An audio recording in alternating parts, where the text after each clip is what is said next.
wanna say, I won't go back. If you wanna hit the road, then let's go then. Let's just go and see the world and just show them what it really means to live life golden. Yeah, we're golden, baby girl, we're golden. They're about to see us shine, cause we're golden. They can't ever break us down, cause we're golden. They're about to. When I'm on vacation, I won't even remember their name, and like as soon as we're done, I go, bro, have a great life.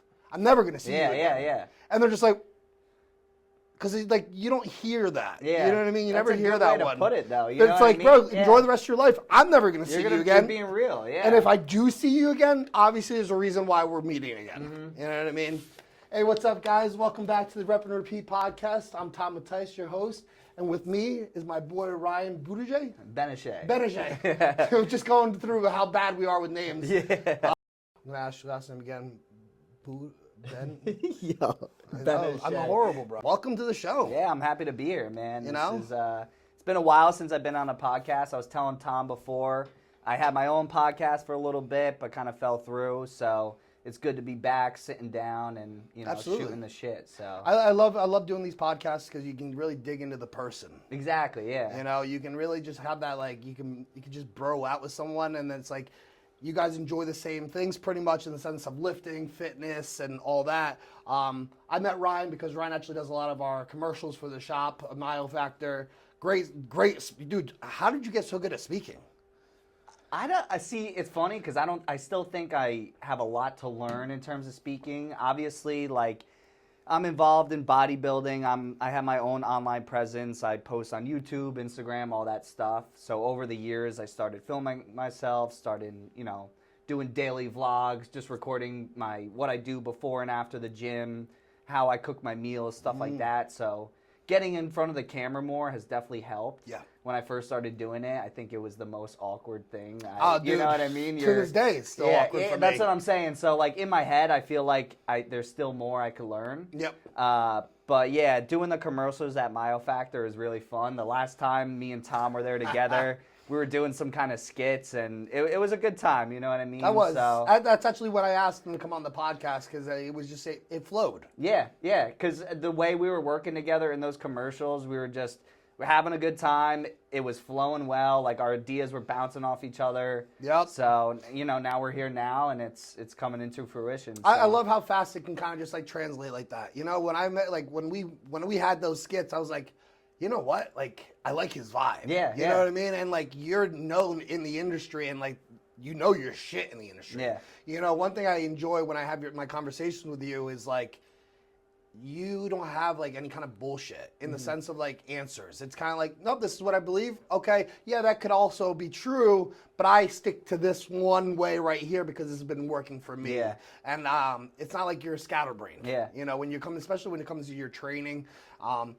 It's funny that you get to hear what I always thought about you. So I always thought, like, in my head, when I looked at the way you train, you are an exercise. How do I explain it? You capitalize on training. Okay. I feel like your training is probably one of your best attributes about you as an athlete. Yeah. Not in the sense like your dieting aspect, but more like I watch your training, it's on fucking point. Yeah.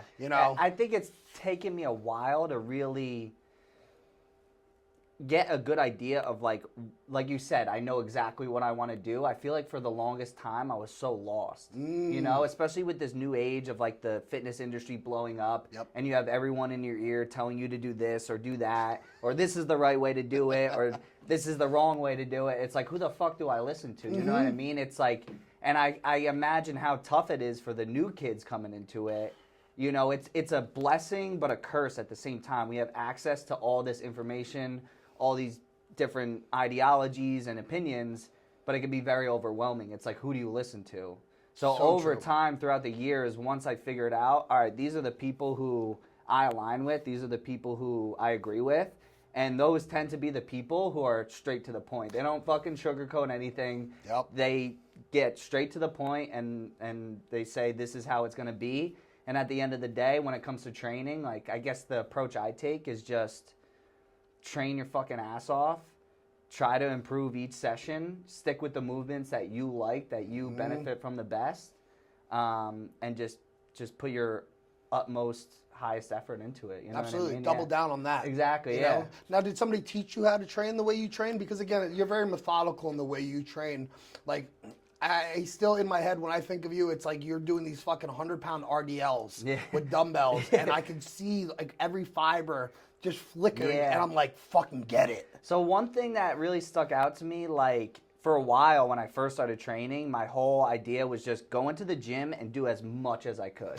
Just like superset everything, go from bicep curls to tricep push downs, throw in some chest flies. Like, I didn't understand like the whole recovery aspect of it. Yeah. So I think from the beginning, I don't know where I learned it from. It was probably from like a video of Arnold Schwarzenegger I watched, or some guy online who inspired me. I couldn't tell you who exactly. I remember when I first started training, I was with my brothers too. So is that older, younger? Older. Okay. So is that competitive aspect of like the younger brothers yeah. trying to show them up, you know? Yep. And it was good because it taught me at a young age of that the intensity, that is key. Mm-hmm. But then in terms of like exercise selection or like how much rest time I should need, I learned that a lot from like my coach now. Mm-hmm. And like I said, I really aligned with him because he is very like straight to the point. He doesn't sugarcoat anything. He tells you how it is, and that's what I liked about it. I think that's the best thing about like when you actually get a coach, but also for somebody like you, where it's like you can put your own plans together. You can do all that. Yeah. You know, you're very knowledgeable. But it's better to have somebody. It's like, do this. Okay, if it doesn't work, we're a month in. It doesn't work. We can pull it out. You know, and having that to really to kind of lean on. You know, it's not all on you where it's like, fuck. It's good because it takes the stress out of it. I'm a big proponent of, like, no one else knows your body better than you do. Mm-hmm. You know, it takes time to learn that, obviously, and you got to make mistakes and learn from them to understand how, you know, what works for you and what doesn't. But I think the biggest advantage to a coach is it alleviates the stress and anxiety out of, like, you know, I don't have to worry about it. It's like someone else is taking account for it and in charge of it, and I trust this guy enough to do that for me. And that's another thing is, like, I've dealt with coaches in the past who, like, it took me a while to find a good coach. Yeah. Because I feel, and especially now, I feel like everyone's a coach. Everybody's a fucking coach. Everyone does one bodybuilding show or gets lean once, and they're a coach all of a sudden. Yep. And it's like, I think a lot of people are capable of making a plan. Yeah. You know what I mean? But coaching is a lot more than just the plan itself, you know? And to segue off of that, I completely agree with you. You know, listen, writing a diet is fine. Yeah. It's not, again, is there some tricks to the trade? Sure, but for most people are out of weight. They're out of shape anyways. Yeah. You put them in the calorie deficit, they're going to drop weight. Yeah. Let's not be naive here. What I've realized from my coaching, it's a mindset. Yeah, that's huge, dude. You got to click with your fucking person. Yeah, you know what I mean? Not everybody's not going to click with you, and that's okay. Like, I'm an intense person. Yeah. And some people are just like very shy down. They need that, though. You know what I mean? They need someone in their face to tell you, like, yeah. Feed them that, like, fuck yeah. Yeah, You know what I mean? Where you see it and you can read the text message and hear my voice in your head going like, fuck yeah. I believe in you. I know you can like do I got this. this. Yeah. And I think that's where a lot of people, like, because they hire, like, coaches online. Like, my biggest thing is, like, I always say go with local guys. Yeah. Hire local guys. They're going to see you in person. And if you're just, what a lot of these kids that don't realize is, like, when it comes down to coaching, you got to remember, like, a Matt Jensen, their inbox has thousands of people. Yeah. So it's easy to run through the roster and go, okay, this kid's 5'5", 232. Yeah, he looks like a genetic freak. I can just tell by the way his structure is. Oh, you're natural too? Cool, I'm going to take you. Yeah. Knowing it's going to be an easy build. Right. You know what I mean? Yeah. Like, where it's harder when you get guys where it's like you're just fishing from a pond of a town, maybe 2 towns. Yeah. You know, because like I said, it's like everybody's a coach now. So it's like, well, I got my plan from this guy. It's cool, but why is he having you do this? I don't know. Let me ask him. And then I don't know. He didn't give me an answer yet. Yeah. It's like, all right. You're just another client. You're another name on his client list. That's all you know it what is. I mean? And that, I think, where the coach-client relationship excels the most is when you have a relationship past that, just the gym. You know what I mean? Where you, and all the guys I work with, I am connected with them personally beyond the gym. You know, I'm invested in them as a person.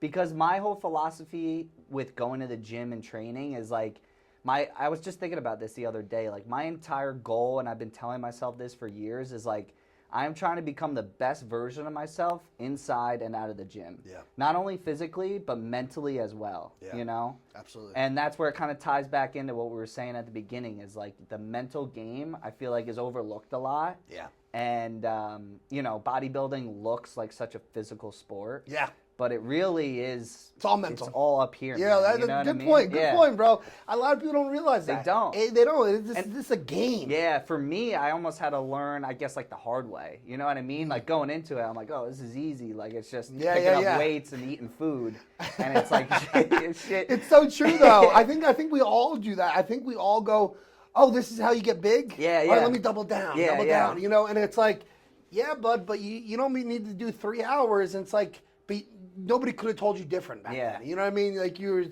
were so hungry. You were so, myself included, like, you know, like, oh, I felt good today. Yeah. You know what I mean? Even though you didn't see any kind of progress, or you just felt that feeling of the endorphins. Yeah. So it's like you double down on that. Right. You know what I mean? And in this sport, when you're really trying to be competitive to it, it's like, no, sometimes less is more. Yeah, but I think that's the beauty of it, is learning. It's like, Yeah. And I think that the biggest thing is like making that mistake yourself, like seeing it happen. Absolutely. And realizing like, oh, when I do take 2 days off a week from the gym, I do see so much more progress. Like, it sucks to see that the past 2 years you were, you know what I mean, wasting time. Yeah. But you know, you grow over time. Yeah. You know what I mean? You grow mentally. Yeah. You just like, and also you just learn. You know, it's like you learn when you're those 2 years. Yeah, in your head they're wasted to a degree, and it's like, yeah, but you learn so much. That's what yeah. You know what I mean? You learn so much in a sense. I think the principles that like that you see in the gym can be taken outside. Yes. You know what I mean? Without a doubt. Like the discipline aspect is like a super easy one. Like the more you put into something, the more you're gonna get out of it. That's it. So if you surround yourself with things that are gonna benefit your life and will lead to, you know, prosperous things, then that it's good. But if Without a doubt. you focus on, you know, small. What is the word I'm looking for? Like instant gratification, you know what I mean? Like hitting a nicotine or like, you know what I mean? Like just getting these false senses of gratification Absolutely. through certain things versus like something that requires a lot of effort, and it's like a long-term goal that you have to You know, it's so funny achieve for. that you brought that up. So it's actually one of the questions I had for you, because like having you on the show, I want people to start to understand who you are. How you got into lifting. So it's funny, like going to that. So the question I had was like, has lifting helped you? Obviously, yes. Yeah.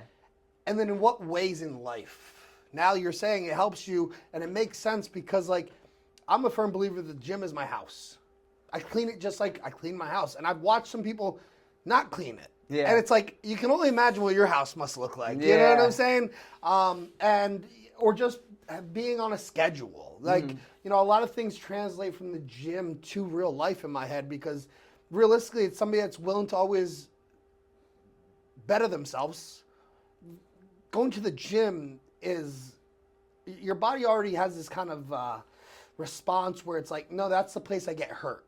Yeah. You know, that's what people don't realize. Like, we're only really civilized for 300-400 years in a sense. The body still doesn't realize that we have abundance of food. So when it looks at the gym, the first sign is, I really don't want to go there. And it's like, why? People that are new to lifting and new to training, they're going to have that feeling. That's the feeling, because that's where your body expends energy.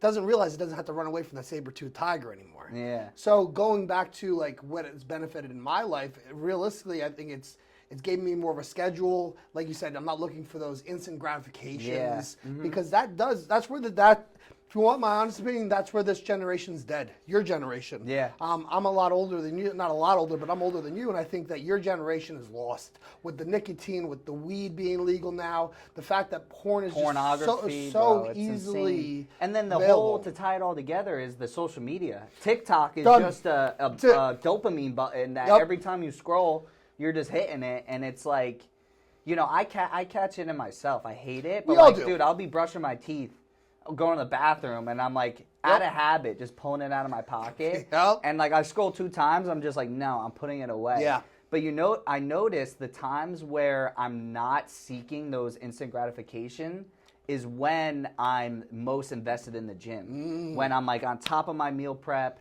I'm going to the gym, I'm getting every set in, I'm trying to make the most out of every session, like, because I'm getting all the dopamine from that. Yeah. And it's so much more fulfilling and worthwhile than that instant gratification. You know what I mean? Absolutely, because you're putting that, like I always say, is like you're putting that brick down for whatever, you're putting that brick down for the castle you built. And it's people always like, what they're doing is they're getting the instant gratification, they're walking that brick and then, and then dropping it. When you're doing the gym itself, and again, it's not always about the gym, it's about what the gym does in the sense of your life. Yeah. Every successful person I've ever met, whether male, female, doesn't matter. They're either in the gym at 5 o'clock in the morning getting their shit, or right at 5:30 in the afternoon getting their shit, and it's a schedule. Yeah. They're there, they have their headphones on, you see them really never talk to anybody, they get their shit in and done, and I'm like, it's kind of cool to see, because I've had really a lot of conversations with those people that are higher up, and it's like, no, I just stay consistent. Yeah. I kept putting that brick down. I Yeah. kept coming in every day, not knowing what I'm doing it for, but in the sense knowing I'm doing it for something. Yeah. You know what I mean? So it's funny that you brought up the fact of like how the gym kind of resonates to like real life. Yeah. And I think it's smart to have that, because that is what a successful person will be doing. Yeah. Because right now you're young. Right now you're just putting your bricks down. Yeah. I don't know because when you were saying that, it made me think about this quote I heard from Arnold. He's like, you got to have that vision. You got to like at least have an idea of like where you're going. You know what I mean? And I think that's big for me, especially in bodybuilding. Like once I have like a solid goal, like I'm doing this show on this day. Yes. I have this much time to get there. Like I got that fire under my ass. Yes. You know what I mean? Every day it's like, getting hotter and hotter. Yep. And that pressure is there. And it's like, I got to make the most out of every day moving forward. And now that's good that I can segue to another comment. One thing I always you inspired me with is that like you do bodybuilding the right way. In what sense? Okay. You go into these off seasons, then you go into a cut. Like where you're almost 4 weeks out from a show cut. Yeah. And then you go back to an off season. Yeah. And then you go back into a cut. You get so insulin sensitive. You grow so much better. How do you get your mind to that spot? So I think it wasn't always like that, because I can think back to, I'm trying to think. So it was last winter actually. I did a competition two summers ago, 2022. Crazy transformation. I'll post this up, the Yeah. transformation. It's fucking legit. Yeah. I was actually, the last show I did, I was a little salty because I didn't peak properly, like on stage. So the next day, I actually looked like... That's the worst. Yeah. Bro. We were actually, I remember talking about Yes, that with you. it's the and you were worst. saying, like, I'm just going to give my guys, like, a burger and fries. Yeah, dude. Because Yep. it always works, dude. Always. See, what I had after my show, this is a quick, like, side tangent. Please. But what I had after my show, I had, like, a bacon mac and cheese burger, like, all this food. Dude, I woke up the next day, I was, like... Retarded, Yeah, right? and I was like, why didn't I do this? Like, Yep. But yeah, I don't think like in terms of like being so regimented with it. I think like for a while, when I did my last show, I knew I wanted to take like an extended time off to grow and develop. And the hardest thing for me was, I said before, was like once I have that goal in mind, and I'm like, all right, I'm 16, 20 weeks away. I can see the light at the end of the tunnel. It may be like very small, but I can still see it. Yeah. So now that I gave myself like 1 to 2 years of an off season, that tunnel is like really far away. Yeah. The goal's still there, but it's just the time in between is longer. So it was a struggle for me in the beginning to be like, all right, I'm gonna treat this off season like a prep. I told myself in the back of my head I wanted to do it. And then I kind of slowly slipped out of it. We all do. Because I was like, oh, I got time. Like, I'm not stepping on stage for another 2 years. Absolutely. Like, so the last winter, I did an off season. I did well, and then the holidays kind of came around, and you start justifying like, oh, I'm eating this much calories. Yep, like I can go to exactly, Shake Shack. So I think I eventually had to learn the hard way, because And the biggest wake-up call for me was coming out of an off-season, and I was like pre-diabetic. Like I checked my insulin sensitivity and my A1C. It was like a 5 something. Like it was bad. Yeah, it was bad. It wasn't good. And I was like, in terms of like, I always call like I was fat for like myself. Like I'll tell my friends that who aren't in bodybuilding. They're like, shut up. Yeah, you were exactly. Fat. Yeah. I'm like, no, for my standard, I was fat. Yes, exactly. You know. So yeah, learning the hard way, and then like seeing it on paper, like, you know, I'm in pre-diabetic range, like my body isn't processing the carbs I'm consuming. So, and then after that, what I had to do to resensitize myself was like hell, you know, an hour of cardio a day, basically keto diet, like I'm starving myself. So I'm like, dude, I'm not trying to do this again. So once I made that mistake the first time, like this summer, I did a really good cut, resensitized myself, and then this off season, I did what I wanted to do, and I treated it like a prep. Yeah. And it's really good. Right now, I'm about to start prep for a show this summer soon, probably this week, within the next week or so. So I'm really happy with where I'm sitting at. I'm like 180, good body composition. I feel like I made good progress this off season. You did, man. That's one thing I gotta say is, like, again, to have you on the show, I just feel like you have a lot more mental tricks that you can give to people because, again, most people can't do that. You know, I don't know if you talk to a lot of other bodybuilders, but they go through these off seasons. Oh, I'm so ready to do this off season. 4 weeks in, bro, they're just fucking off. You know what I mean? Like, I just think, like, you know, how did you get past that point of, like, just because you fucked up so bad that you're like, I'm not going to go through this hell again? I think that was part of it. And then part of it, too, was, like, I'm just, like, tired of telling myself, like, oh, this year's going to be the year. This year's going to be the year. Yeah. It's like, you know what I mean? Got like, tired of the bullshit. Yeah, I'm making promises to myself, and I'm not following through with them. Yeah. And that's what I hate. You know what holding your word. You're not holding your I'm not being true to myself. And it's like, because then I realize, like, the way I feel, like, I stand in the mirror, I look at myself, I'm like, I didn't do anything I told you. And it's like, I'm disappointed in myself, you know? Yeah, exactly. And to feel that way, it's not a good feeling. You know what I mean? No. But to feel the opposite is a great feeling. It's funny you said it's not a good feeling to have that feeling of, like, losing. So actually yesterday my niece is doing really well wrestling. Right? Yeah. Yeah, so she was 14-3. She just got done having the flu last week. So she wrestles at 100, but she usually has to drop 2 pounds. A lot of people don't realize 2 pounds for somebody who weighs 100 is a lot of weight. Yeah. It's like fucking 7 pounds for somebody like that's 200 pounds. So, you know, you could just tell when she's wrestling, so she lost to 2 girls that she beat. Like, when I tell you beat, like, dog shit, these girls. Like, not even... You think because she was so, like, depleted? She was so depleted and things like that. But then this is where it kind of, like, going back to your story, this is kind of where I had the opportunity to look at her and go, either you do this or you don't. That's fine. But if you're going to do this, fucking do this. Yeah. Put your 100% in. Stop. Yeah. You know what I mean? Like, stop fucking thinking like you could just do this half-ass. This isn't that kind of sport.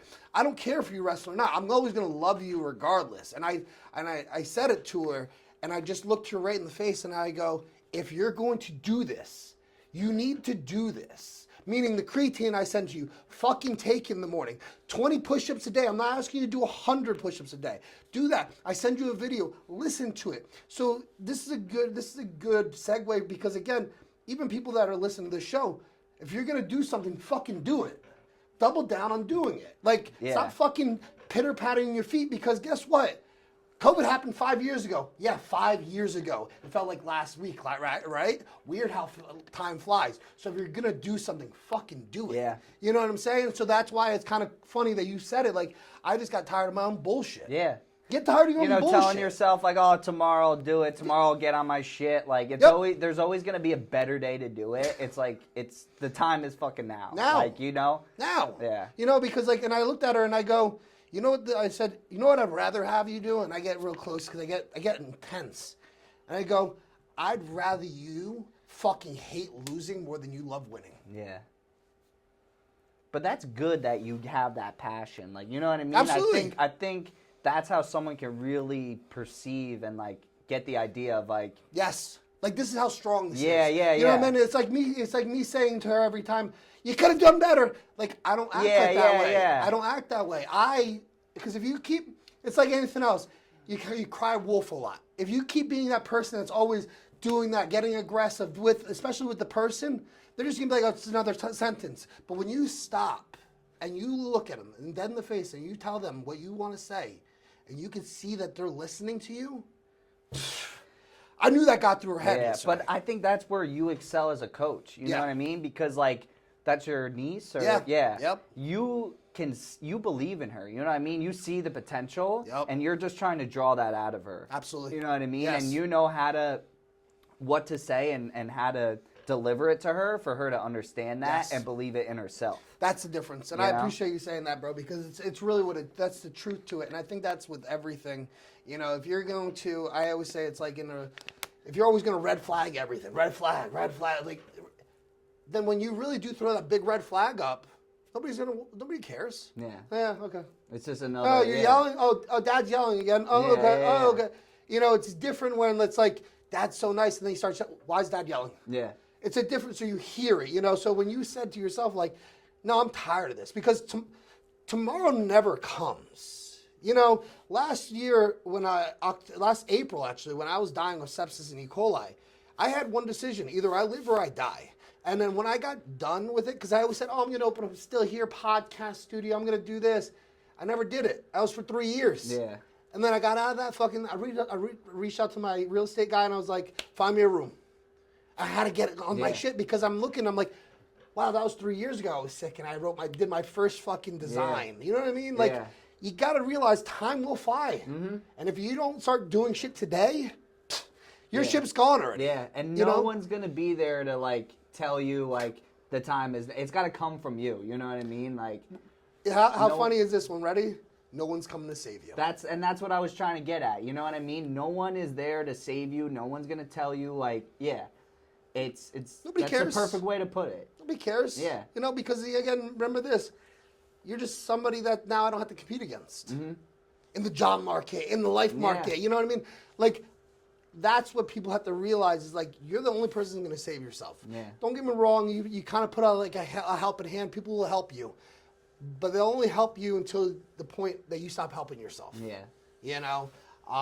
Fucking great segue, bro. I've been wanting to, like I said, I don't think you realize the respect that I had for you, because a lot of people, once they get on with the show, I'm going to do another show. It's like, relax. Yeah. You weigh 160 fucking pounds. Like, you got dog shitted on stage. Yeah. Give yourself some time off, Yeah, you know? man. And like you said, that light at the end of the tunnel may look a little bit further, but then slowly make those little goals so you can reach those, because that's where it changed you. Yeah. Right?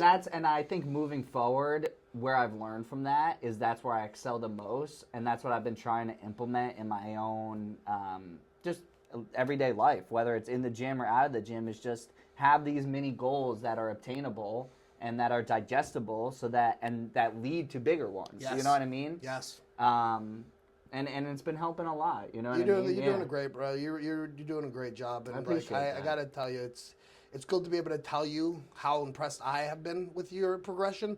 And again, I'm just on the outskirts. I've just been seeing this game for so long. I watch guys come in this. I can't wait. And then it's just like you see the fire just leave them. And it's like with you, it's like, oh, what are you up to? Oh, I'm in my office. Oh, what are you up to? Oh, I'm going to my cut. Cool. Like, are you doing a show? Nope, just doing a cut so I can resensitize to get back into another off season and get bigger. Yeah. And I think if more people had that mindset, we'd be a lot further ahead than them trying to show hunt. Mm-hmm. Oh, I gotta get this show. Listen, those trophies, you want the trophy? I can get you one for $30 with your fucking name put on it, whatever you want. You know, it's not gonna do you justice. I feel like nowadays it's less and I think I even struggled this for a while, is like, why am I really doing this? Yeah. You know what I mean? It's like, you know, you see all these guys blowing up online and like getting trophies, like whatever your reason is, like, you know, for a while I was like, why? Like, I got into this because I love the sport, you know, and I feel like during the time I kind of got caught up with the social media and the like trying to blow up, like all that shit. Yep. And I just realized over time, like, I'm focusing my attention on the wrong things here. You know what I mean? It's like I got into this sport because I love it. And yeah, there may be opportunities, you know, to make money or whatever it is. But at the end of the day, it's like I'm doing this because I love it, and that's what I'm going to put my whole entire attention on. Is the sport of bodybuilding and just that. If I can share it with others without it getting in the way, then that's what I'll do. But I'm not going to try to chase a trophy or try to chase a status or try to chase a follower count. Just, you know what I mean? Yeah. It's not why I'm doing this. You Yeah, know? And I think people get caught up with that. It's like you were saying before, these 160-pound kids, it's like they say they want to do all these things, but I think their reasoning is like not valid. I think they just want this sort of status or fame. I completely agree you with know? you. They want to have this. I've known this. They want to have that party life. Mm-hmm. They want to look good and have that party life. You know what I mean? And it's like, that's fine. That's fine for some people. That's what you at want. The end of the day, yeah, that's fine. You know, like, but don't sit there and judge others on their own shit. Yeah. You know what I'm saying? So I got a couple of other questions here. So let's do. There's a couple of. It's a rapid question, rapid fire. Fire them off. Let's go. It's one or the other. You know, right. no explanation, no nothing. So squats or deadlifts? Squats. I've never. I don't think I've ever pulled over 365 on deadlift. What's your squat? Squat, I've done like 455. Nice. For like 1 or 2. That's fucking legit. Yeah. That's just a solid. That's solid, Yeah, bro. I used to go for numbers back in the day, but now I'm more about like, I think legs are one of my best attributes. They are. But I'm pretty strong, but I focus more on like, you know, higher rep ranges, like. Yeah, more pump work Yeah, more aspect. pump work. Yeah. More I'm not hypertrophy. chasing numbers. Like, Yeah, I can still hit a 315 for 10. Easily. Easy. Yep. But I'm not trying to max out or PR. No, you don't need to hurt yourself. Exactly. Yeah. With the conversation we had before this podcast. Yeah. Don't look over here, please. Don't be that guy. Pre-workout or energy drinks? Pre-workout. Yeah. You like a high stim kind of guy? You more focused? What's your hitter right now? I'm on that superhuman extreme. Oh. So I bounce around. Like I'm at heart a huge stim guy. I love like a 1,3-dimeth, DMAA, like just going crazy. Feel your fucking head about to but explode. but I also realize like I'm trying to have my heart like be in a healthy spot. So you're telling me when you're squatting, you don't want your heart coming out? Yeah. So back to the other question too. Like I do love energy drinks. Like I notice like in a cut, I'll drink them like soda. Bro, me too. So I'll be honest right now, like, so, because I'm prepping, I've done 3 a day. What did I say? Amnesia. Yeah. But yeah, more high stim, but I try to like take breaks here and there. Yeah. You know? I've never been a pre-workout guy. Really? Never been a pre-workout guy. I've always, and again, I think it's something I just don't utilize. Yeah. You know, I'm always, you know me, I'm always amped the fuck up. Yeah. You know, like, if you don't need it, I tell everyone don't do it. Because like I feel like now I have this thing where I need it. If I don't have pre-workout, even if I'm like not tired, I'm like, oh, I don't have pre-workout, it's going to be a bad lift. It's it's just me being... I knew a chick that did that with Adderall. Yeah. She was like fucking fiending for it. Yeah. And I'm like, let's go train. No, I need 20 milligrams Adderall. I'm like, fucking relax. Yeah. You know what I mean? Like, so let's just go lift. Just the other day, I pulled up to the gym. I was like freaking out. I was like, dude, I don't have pre-workout. And I'm like, I'm not even tired right now. I'm like, what is the problem? Like, there's no problem. I'm just like creating it in my head for no reason. You know what it is, dude? For me, it's just sipping on something. Yeah. When I was younger, it was always soda. My parents were poor, so soda was one of those things. So I just use energy drinks. The caffeine to me is not a big deal. What's your go-to soda? Oh, honestly, bro, it's gonna sound real ghetto. It's pineapple soda. What? So back in the day, like Fanta, or like... So Fanta has one, but like back in the day, ShopRite used to have their own. They used to, bro ShopRite used to have soda fucking, is so good, homie. They used to come with like 2 liters. Those things were massive. Bro, 3 liters. Dude, that's what it was. It was 3 liters. It was almost a gallon. Bro, we would buy 3-liter ShopRite root beer. That was my shit, bro, dude. I love it so much, dude. So they had made a pineapple one. And then I'm an orange soda whore. Yeah, orange soda's a go-to. So I'm telling you right now, I came in the wrong color. I should have fucking been black, bro. I'm telling you, because I'm right there with that. Like, I'll house some orange soda down, bro. Like, it's fucking. You like grape soda? Or love like grape soda. Black cherry's pretty good too. Yeah. You know what? I would say it's because like when I came to this country, we moved right to the ghetto. So I would say it's pineapple. Wait, you weren't born in the U.S.? No, I was born in Scotland. I didn't know that. Yeah. When did you move here? Dunoon, Scotland. I moved here in '91. How old were you? 5. No fucking way. 5, 6 years old when I moved here. Do you have any siblings? Or? Yeah, so I have a younger brother. We were all born in Scotland, so I have a younger brother who's, you can listen to this. So I have a younger brother, 6'5". Holy shit. 300 pounds, Get the fuck out of here. Yeah. He was 23 in the nation as defensive end his high school year. He was undefeated his junior year, and then he lost in the States, and then he was pretty much undefeated his senior year wrestling as well. What the fuck? Now, yeah, dude, a mutant of a human. Oh my god. And then I have a younger sister, just a fucking savage. Yeah. You know, one of those girls that I would just like, you don't want to piss her off. She's the youngest out of the three? So the youngest is my little brother. He's Okay. at 6'5", little big brother. Yeah.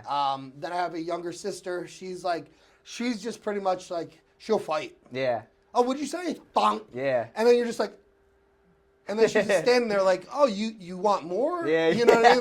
Like she's like that, you Yeah. know? And then I have an older sister. She was born in Greece. Not from my father. My mom went out back in rural Scotland, went out to go get bread, ended up in Greece for 2 years, came back with my sister. That's crazy. So yeah, Wow, I didn't came know here that. in '91 right to Staten Island. Really? Yeah, it was Wow. a different world back then too, because that was when like gangs were big. Yeah, yeah. You know what I mean? So like in my neighborhood, we couldn't wear red at all. 'Cause it was a Really? blood Yeah. neighborhood. You wore red and you weren't part of it. That was it. Wow. Yeah. So funny enough, but it gave me street smarts. Yeah, yeah. It gave me a little bit of like swag, especially for being a white boy. So Mm-hmm. it kind of helped me like work the streets in the sense that I need to work. How long were you there? Like, So we were there for about a year, and then it got to the point where my dad was just like, we can't keep doing this. Yeah. You know, like this is just too much. Then we lived in a van for about a year. We hopped from, like my dad was trying to find jobs, so we were just hopping back and forth, hopping in through hotels and motels and sleeping, eating some cheese sandwiches. Damn. Yeah, dude, it Yeah. came from a good humble beginnings. very, for sure, yeah. very, you know, but I think that's why it makes me grateful for what I have today. When did know? you start getting into like the training and all So training, so funny enough, so my sister used to date only juice heads. that? Yeah. Your older sister? Yeah, my older yeah. sister. She only dated juice heads, and she met this dude, and he was skinny. I mean, we're talking. I mean, I had to been, I don't know, 11 maybe at the time. So like my memory's not as strong as it used to be, but I remember them coming with duffel bags. I never knew what those duffel bags until I got older. And come to Yeah. find out it was just vials and vials. Bag and vials, gear. bro. And then I would watch him get big, and he was just getting massive. And bro, like to the point, like he probably was a genetic freak. Yeah. Unfortunately, back then that's when the raves were going big. So like they're doing the drugs and they're doing the other drugs. Yeah. You know. But so one day, I'll give you a real quick rundown of how I got into bodybuilding. One day, he looked at my older sister and was like, I'm going to take your brother. We're going to go fishing. I jump in his Jeep. The doors are off. The top's off. The fucking thing's jacked up. I'm like 12 at the time, maybe 13. I have this fucking juice monster next to me. We're just driving around this Jeep. He's got fucking Creed on, so we're just listening to Creed. And then we'll hit up a couple of streams. You know, we started fishing. He's like, no, I'm not good here. We'll go. We went to grab a 6-pack. He's like, you want anything? And I was like, no. And so went to his buddy's house. And you could just tell how many people just like respected him and like who he was. And I kind of just like, ooh, I want this. Yeah. You know what I mean? And then I just started lifting.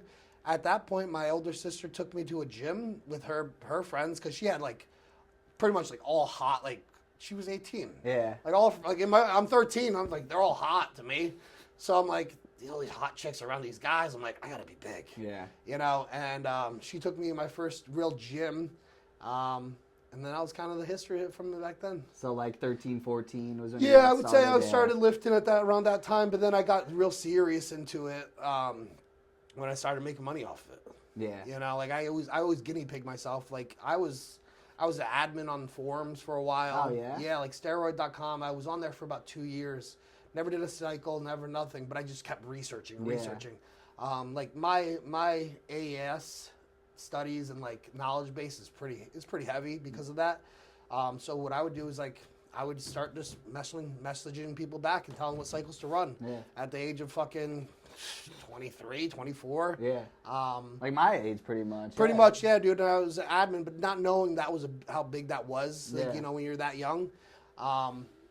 And then I just kind of moved from that point and just started training people, and then opened up Mayo. Yeah. Opened up a smoothie bar, then opened up Mayo, and now in this. When did you do motherfucker. your first competition? So my first competition, I coached myself. This is when I found out that cannot believe it's not butter is not 0 calories. Yeah. Well, you were abusing that, Well, yeah, because like what I would do, drinking that. yeah, well, that's, yeah. So what I would do, bro, is like I would I would make pancakes, so I'd make healthy pancakes. Yeah, oats and banana, fucking egg whites whatever, and yeah. bullshit. And then what I would do is I'd take the butter spray and Just fucking pour that. that's bitch it, bro. out. Because like when we were poor, we would eat bread and butter. Yeah, yeah. So in my head, I'm just like, Yeah, this is where the flavor's This is at, it, bro. homie, that's 0 all. calories, like, like yo, a I fat can kid. use half this thing. Yeah, literally. That's exactly what I Taking mean. shots of it. That's like- bro. If somebody would have seen me, they would have thought I was a fucking crackhead. Yeah. So then I come to find out that is not calorie. So what? You just weren't dropping weight as like. So I was shredded like starting prep, and then I was like slowly gaining weight. And I'm like, I'm eating nothing right like now. I'm eating like Well, bro, 1,800 nothing. calories Like, on paper. Like if what's that, going? Yeah, what's if going that, on here? You know. And again, that was me kind of just like there was nobody. First of all, nobody did shows. Like we're talking. Well, like this was before classic and men's was This is was way a thing. before, Yeah. this is before even Men's Physique. Yeah. Like this is like we're talking. I mean, I think Men's Physique just came out. Wow. So this is like early 2000s, probably like I think like 2011 maybe. Jeez, yeah. But yeah, dude. Then I did that show. I did my first bodybuilding show.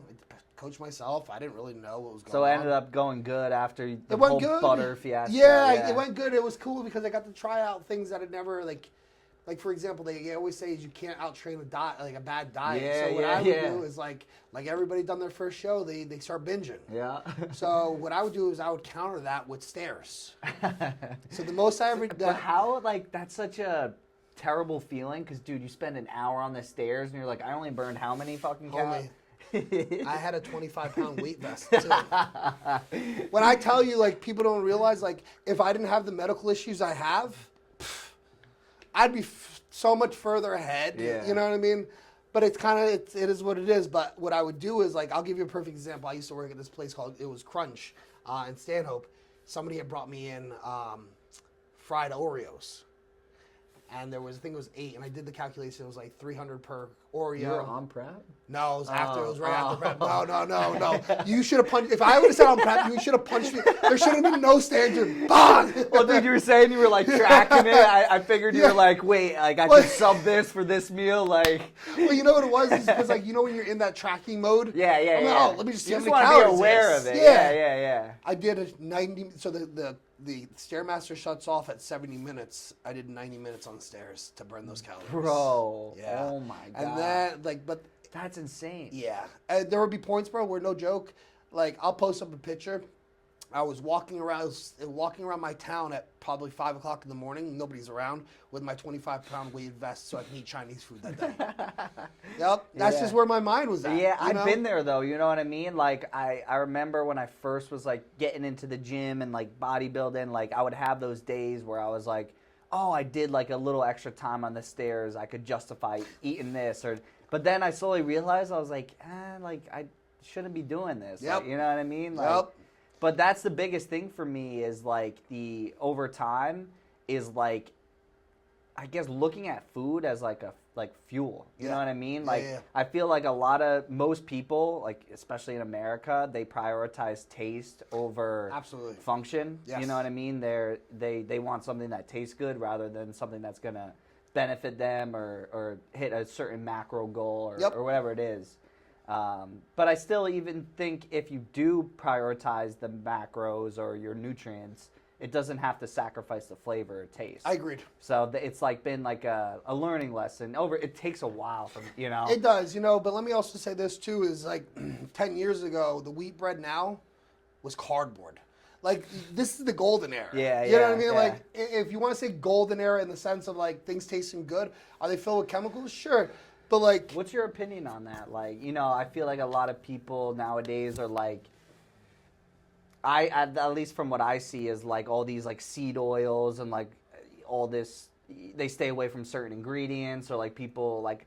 I like to personally try to follow like a whole foods diet, like I try to stay away from like everything's processed nowadays, so you can't really stay away from processed foods, but like those highly processed, like a fucking Dorito or like anything that's really packaged in like a snack. Like a Twinkie. Yeah. Now, this is not coming from nature. Yeah. It's essentially a fantastic question. So what do I think about, I always think just do your best. Yeah. Because again, ready, it's a perfect example. Like, what am I gonna say here and demonize you eat McDonald's while I'm fucking pinning Trent? Yeah. Let's be honest here.